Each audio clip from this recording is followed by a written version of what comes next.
So, really quick, if you didn't see my episode from this morning on the Swarmlord, well, it's a very unexpected commander for many reasons. One of them is that this is Dominaria United spoiler season, and yet we have a Warhammer spoiler. For whatever reason, this is happening. Regardless, don't go check out that episode just yet, because on this episode, I'm going to be talking about a brand new commander that has a turn 1 win.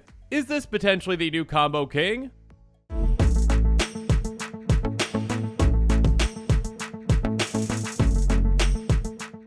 And that commander would be Stenn Paranoid Partisan. And really quick, a huge thank you to MTG Goldfish for the translated version of this card. Stenn is a 2/2 human wizard for white-blue that has, as it enters the battlefield, choose a card type other than creature or land. Spells you cast of the chosen type cost 1 less to cast. And by paying 1 white-blue, you exile Stenn and return to the battlefield under its owner's control at the beginning of the next end step. So, this commander has a lot going for it, and, also, a turn 1 potential combo win that obviously I'll get to here in a little bit, but yeah, I mean, okay, I'm not sure exactly why, and maybe there's a story reason behind it. You can't choose creature. I mean, I guess in these colors, typically, creature-heavy decks really aren't what you're going to be doing. I understand why you can't choose land, because, I mean, you're not casting lands. But still, that aside, being able to save mana on whatever type of spell you want to save it on is massive. I mean, ramp is one thing, but cost reduction can be broken in a variety of ways. Obviously, in these colors, yeah, you could do a spell slinging kind of deck where, you're choosing, either instants or sorceries, or again, obviously, if you need to switch that around at a certain point during the game, yeah, you can blink away Stenn and bring Stenn back, which also that ability can be fantastic. A great way to protect this commander, not only from targeted removal, but also from board wipes, because again, it comes back at the beginning of the next end step. Not right away, end step. So kind of like Nezahal, this is a commander that can be very hard to deal with if you can keep mana up for that. But yeah, although you can choose, instant or sorcery to reduce cost on those spells, yeah, sure, Planeswalker as well, I guess, if you want to have a Super Friends deck around Stenn, great.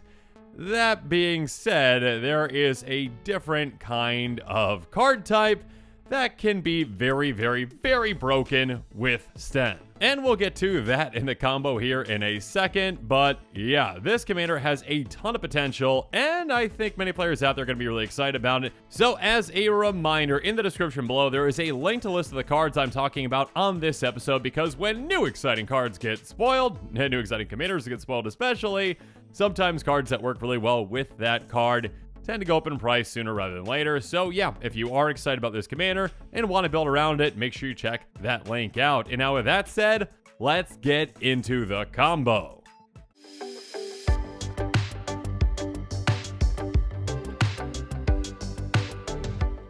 Now, because this is a turn 1 win, and yes, there are plenty of other ways to combo after turn 1, we do need to get our commander out on turn 1, though, if we want to combo then, so let's utilize a card like Lotus Petal to help us do so.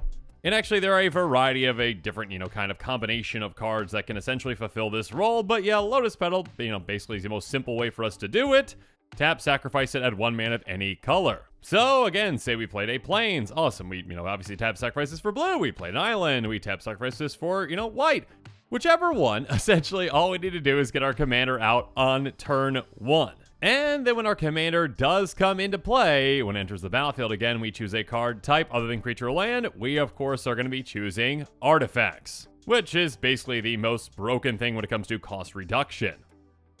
So following that play up, again, our commander is in play. Again, we've only got 1 land in play, but it is tapped, and we got nothing else except for our commander. But again, with that cost reduction, Mana Vault, which costs 1 normally, is now free. Now, Mana Vault does an untap or untap step, and at the beginning of our upkeep, we can pay 4 to untap it. That being said, we're not going to have to get to our next upkeep, and we really don't need to untap this, so that doesn't matter at all to us. At the beginning of your draw step, if it's tapped, it deals with damage to us too. So again, that doesn't matter. The thing that we care about is we can get this out for free with our commander, again, on turn 1 with this combo, and we can tap it immediately for 3 mana. Colorless, colorless, colorless. And actually, of course, and I'll talk about some other cards here in a bit, but yeah, there's other combinations of cards that can work instead of this. This is just the most straightforward one. And something on top of that too, that's kind of what makes this commander incredibly deadly when you are building it combo, is that there are just a lot of different combinations that can work with it. And of course, with, these colors, there are plenty of ways to tutor for great cards that work in this combo too. So yeah, this commander can be incredibly brutal. But then with that 3 mana floating, we are then going to cast Mystic Forge, which of course normally costs 4 mana, but again, with our commander's cost reduction, it just costs 3, so we can cast it, and it says, you may look at the top card of your library anytime. You may cast the top card of your library if it's an artifact card or a colorless non-land card. And we can tap to pay 1 life tags on the top card of our library. So essentially, we can cast artifacts off the top of our library, and one artifact in particular is incredible with this, and that is Sensei's Divining Top, which is an artifact for 1, but again, with this commander in play, after choosing artifact, it's free, which is huge. And it has 2 abilities. Pay 1, look at the top 3 cards of your library, then put them back in any order, which is nice, but we're not going to be utilizing it because we are going to utilize tap, draw a card, then put Sensei's Dividing Top on top of its owner's library. These 2 cards, in combination with our commander's cost reduction, is an infinite combo. Again, just assume that we have these in play. Great, we tap Sensei's Divining Top. We draw a card. We put Sensei's on top of our library. We see that Sensei's Divining Top is there, obviously, with Mystic Forge.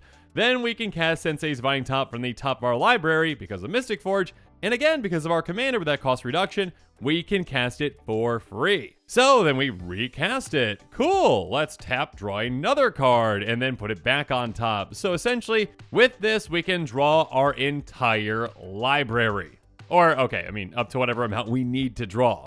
Again, this is turn 1. This commander has a ton of potential. Again, cost reduction is an incredibly, good thing, an incredibly broken thing when it comes to artifacts, and yeah. Of course, you don't just win by drawing your library. Unless you want to win, with Labman or with, that Jace Wielder Mysteries. I think that's the one. Or, Thassa's Oracle. Sure, okay, that's one way to win with this, I guess, too. But another way to win actually more so cares about the number of times that you are getting Sensei's Dividing Top back out.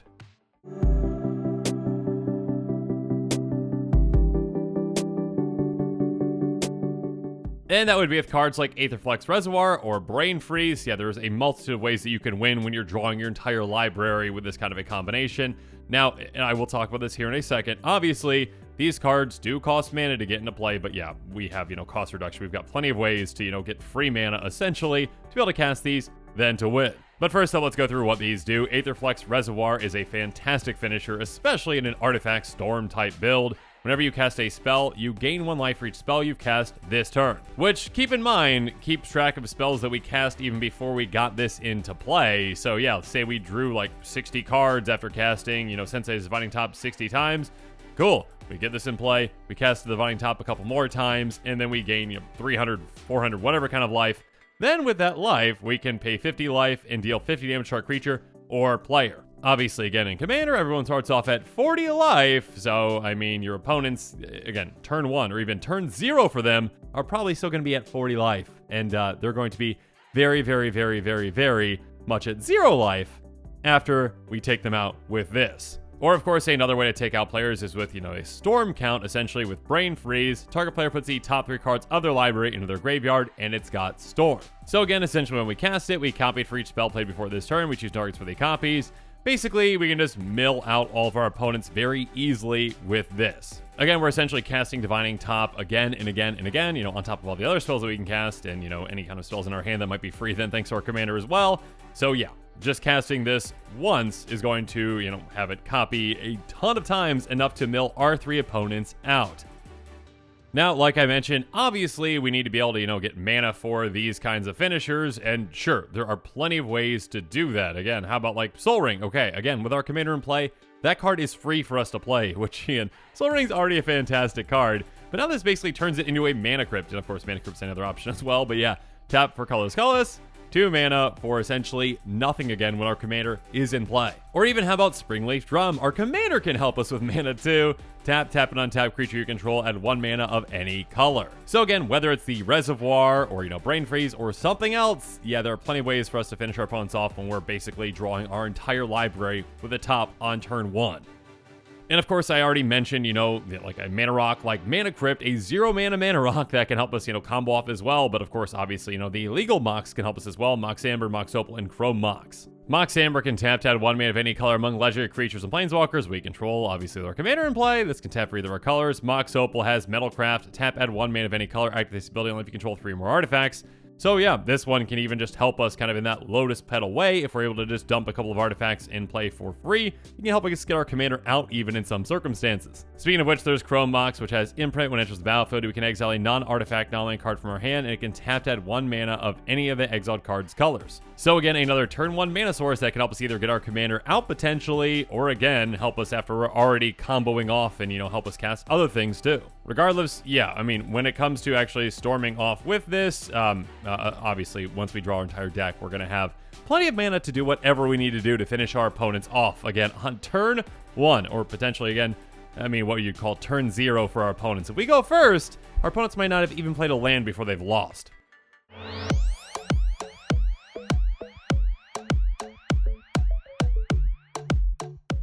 And like I mentioned before, a big thing that can make this commander pretty powerful is the amount of redundancy that we can have with certain pieces. I mean, I already talked about a lot of, the ramp or a lot of the fast mana that we can use to go off.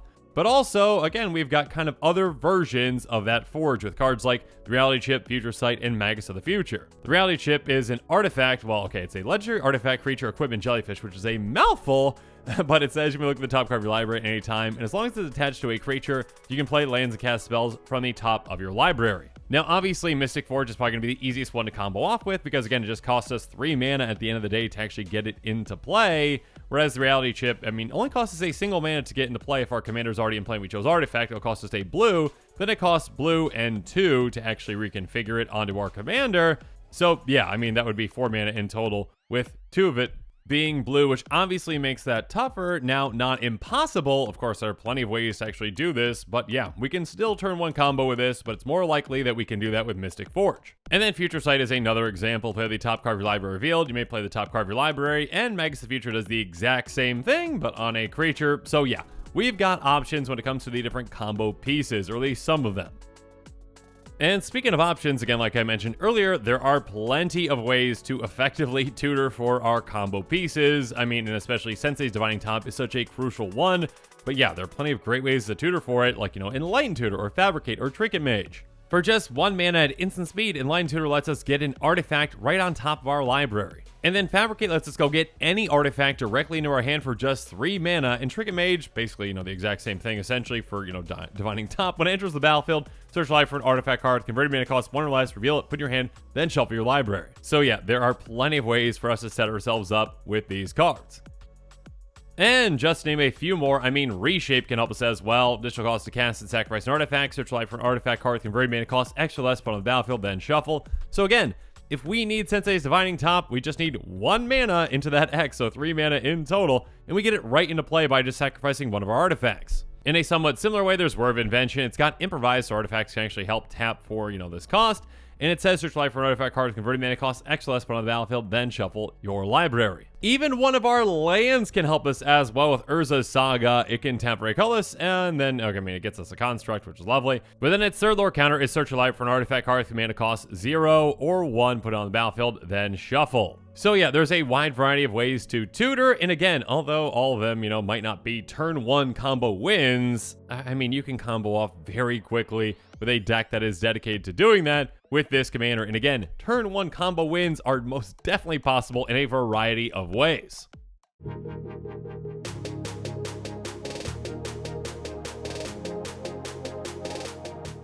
Another combo, and this one actually probably isn't, a turn 1 combo necessarily. I guess if you've got a way that you can give Emery, haste, essentially, like maybe a Lightning Greaves, you could probably do it.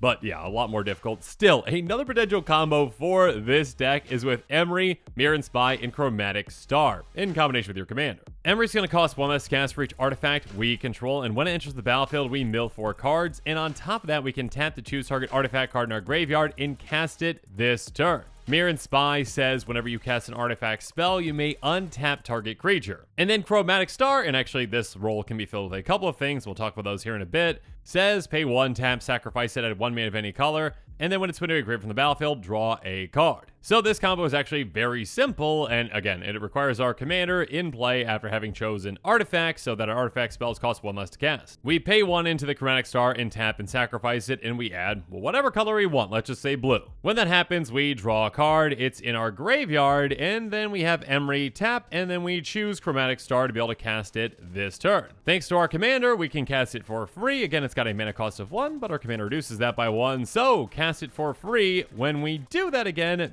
Mirror and Spy triggers. So then, of course, we untap Emery. Then, with that floating mana that we have from originally, filtering our mana into the Chromatic Star, we use that to the Chromatic Star again to tap it, sacrifice it for, again, let's just say blue, draw a card, and repeat this process as many times as we want. So again, like Sensei's Dividing Top, this is basically, near infinite storm count and also drawing our entire deck or however as much as we want to draw. And of course, this is kind of just the tip of the iceberg. There are, of course, other kinds of combos or near infinite combos that you can utilize with a commander like this.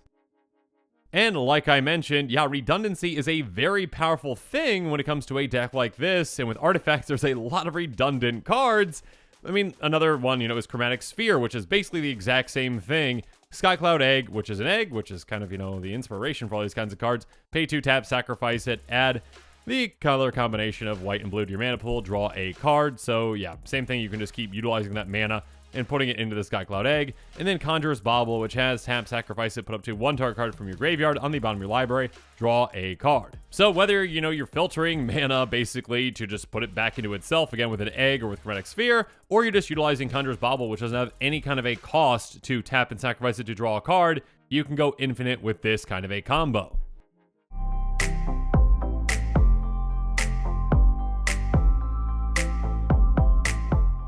And of course, in this kind of a deck, there are other kinds of cards out there that can help reduce the cost of our artifacts. Like Foundry Inspector, Ethereum Sculptor, just name a few that are, creatures like our commander. Okay, Joyous Familiar, reduces the cost of historic spells as well. Cloud Key can also, reduce the cost of artifacts too. There are a ton of cost reducers, and again, our commander is a fantastic one because it's in our command zone. We always have access to it. But obviously, the more and the more of these that we add into play, the more ridiculous things that we can do and the more artifacts that we can cast for free to have some incredibly explosive turns. And I can't believe it slipped my mind, but please, please, please look up Semblance Sample. Make sure you consider that one as well, because it can reduce the cost of your artifacts by 2, which is ridiculous.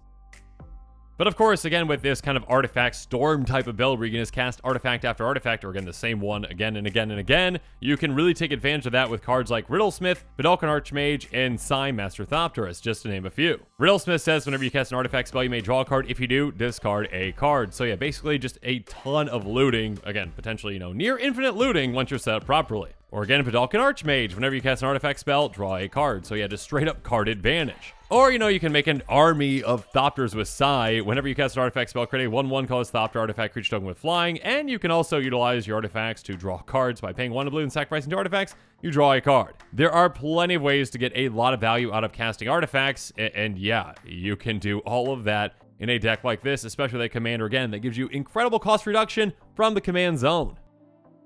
And of course, there are plenty of lovely ways to do that all over again, and just keep doing this again and again and again with cards like Retract, Hercule's Recall, and even Temporal Fissure. Retract says return all artifacts you control to their owner's hands. So again, cool, bounce all your artifacts back to your hand, recast them for value. Again, for just 1 mana, you can bounce all your artifacts back to your hand and storm off again. Or Hercule's Recall.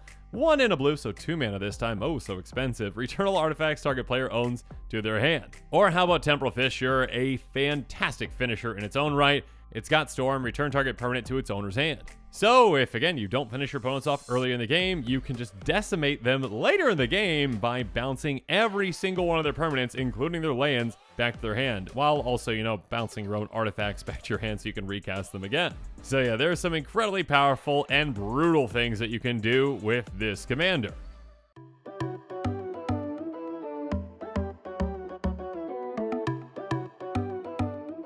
Now, one more thing that I would like to mention, and I did kind of allude to at the beginning. Yeah, I mean, obviously, you don't need to choose Artifact with this commander. If you want to build a deck that is around instants or sorceries, or, both, you can definitely do that. I mean, there's a reason why Goblin Electromancer is incredibly popular. I believe last time I checked, this is in like around 11% of decks out there. Now, am I saying that, Stenn is going to be in around 11% of decks? No, I'm not saying that. Obviously, again, you have to choose one or the other. You can't have both instants and sorceries with this commander at the same time. You can't have that cost reduction. That being said, again, I mean, there's still a lot of value with just either picking, one or the other. And obviously, if you need to switch at a certain point, again, you can blink your commander. And again, it's a protected commander from, targeted removal and even board wipes again, because again, it is a delayed blink effect, where it comes back at the end of the turn. So yeah, I mean, it's probably not going to see as much play again as like Goblin Electromancer, which sees play in a ton of Storm builds. And obviously with Izzet, that's different. You see more Storm builds around Izzet and spell slinging decks, but still, this commander has a lot of potential in a lot of different directions that you might want to build around it. And I think there's a lot of other decks out there in the 99 this commander could definitely see play in as well.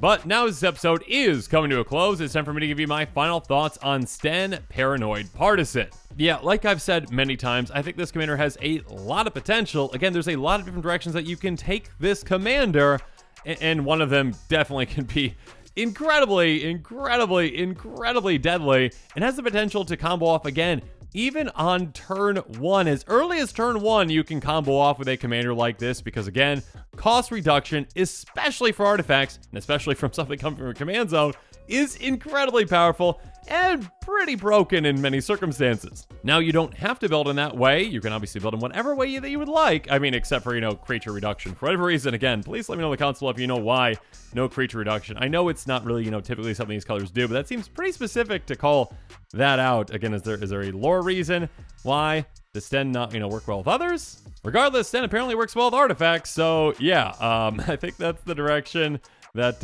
many players out there might go with this one. But again, if you are interested in Stenn and interested in building around it, make sure you check out that link in the description below that will take you to the card list that I talked about on this episode. And of course, make sure you check out all my other exciting quick takes and spoilers, including the ones coming up.